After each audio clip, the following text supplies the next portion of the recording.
Hi everybody, I'm Jade Thomas. I run Eau Rouge Design in Buckingham. It's a branding and web design agency. And today I'm going to be talking to you about colour psychology and how it can really help each and every one of your businesses. So let me just start sharing my screen.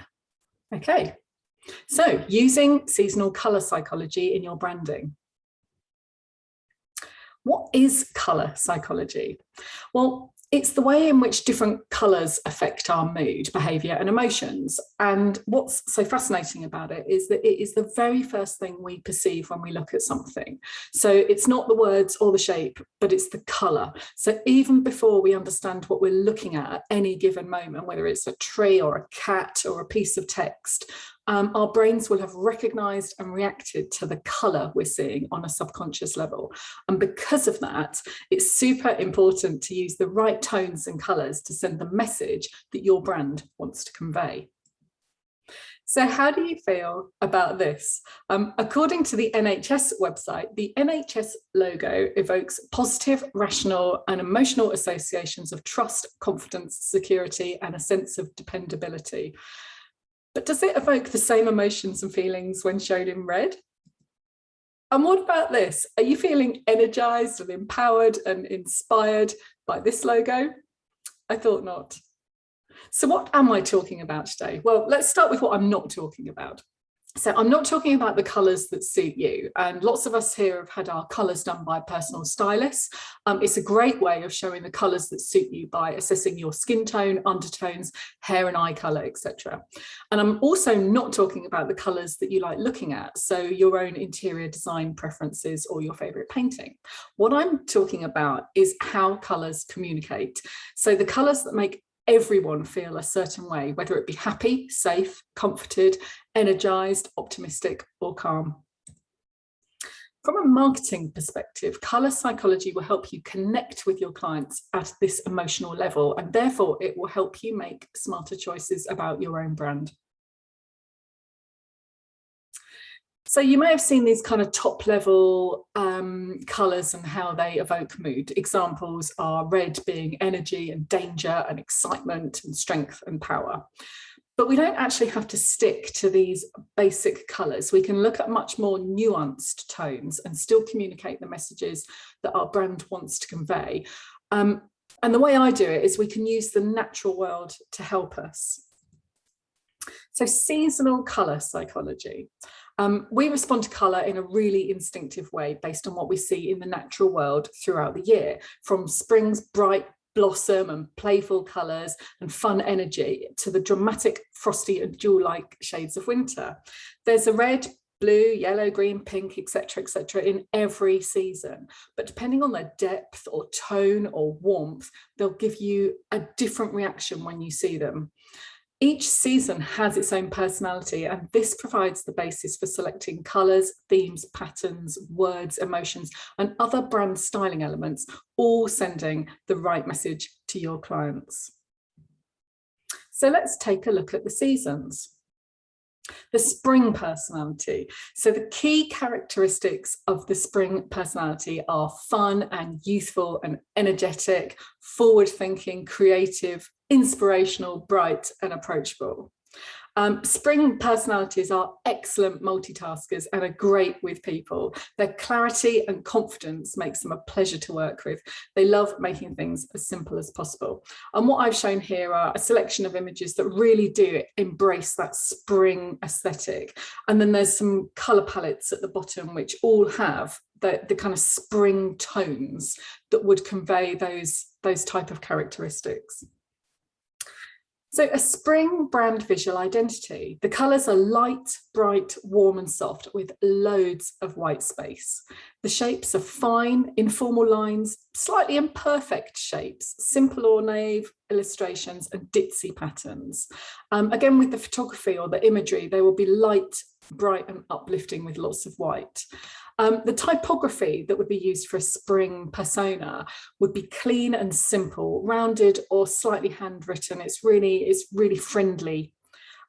Typical spring businesses include marketing, PR, digital and creative agencies, photographers, businesses focusing on children, for example, events organisers, entertainers, clothing, etc., etc. And then also high energy businesses such as fitness and really dynamic coaching. Okay, now we're changing into the summer personality, and you can see over here that the imagery is very different. So the key characteristics here are cool, understated, efficient, graceful, reserved, romantic, really high quality, aspirational, etc., etc. Summer personalities are elegant, graceful, reserved, and efficient. They're logical, empathetic, creative, and intuitive, and they take a huge sense of responsibility in their work. So a summer brand visual identity, the colours are cool and delicate and muted, from faded lavender and English roses to rich deep navy and British racing green. So just as the temperatures raise, the colours become more muted. There's sort of that hazy summer look. So the shapes, we'd be looking at very elegant shapes, so flowing, delicate florals, watercolours, faded, soft vintage styling, everything very classy. With the typography, we would be looking at beautiful script typography and traditional graceful serifs. Typical summer businesses, creative professionals, so interior, graphic and jewellery designers, the wedding industry for sure, but also quality, well-established, serious businesses, including lawyers and accountants. So now we're moving into autumn, and you can see the kind of richness that comes through in the colours and the styles here. So the key characteristics of the autumn personality: passionate, energetic, ambitious, authentic, vintage, abundant, hardworking, grounded, earthy and organic. So autumn personalities are great campaigners. They're ambitious, focused, energetic and passionate. They're grounded, earthy and organic, and they're very at home in the outdoors. They're environmentally aware with a strong connection to nature. They have integrity and a strong sense of heritage.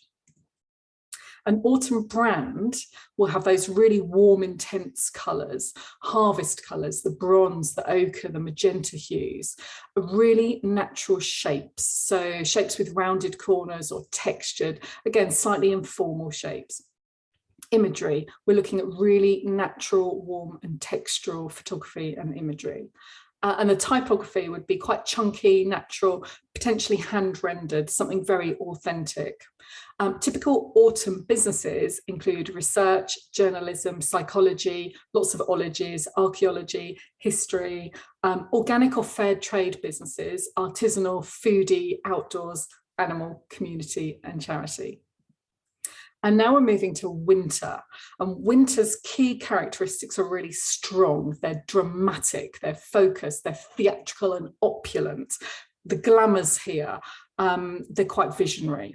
So winter personalities tend to be focused, driven and ambitious. They're decisive, self-assured and practical with a huge amount of self-discipline. They love to be in control and to achieve their goals. Precision and fine details are very important to them. Winter is a season of drama, and you'll get that with a winter business too. A winter brand visual identity, the colours are cool, strong and intense. We're talking jewel tones and sparklies. Metallics and neons feature too. The only season that will actually use pure black and pure white. So the shapes, geometry, strong, clean, gorgeous Art Deco, maybe patterns. The imagery would be dramatic, deep and mysterious. Typography, minimal, so nothing too fluffy or hand-drawn. These are going to be classy fonts or highly opulent fonts. Typical winter businesses include high-end jewellery and fashion, luxury travel, retail and cars, banking, technology, finance and law, but also no frills businesses who use the vibrancy of neons to catch your attention. So did this spark a reaction? Did any of the seasons feel like they described or represented your business core values? If so, is your business sending the right signals to your ideal client using colour psychology yet? I mean, how about your own personality? Did that seem to align with a dominant season? ultimately, your brand needs to appeal to your ideal client. So it may be that you personally actually have different seasonal personality to your business. My branding services involve analysing my clients' brand personalities and designing strategic visual identities to suit the messages that they need to convey and the emotions that they want to evoke. Thank you very much.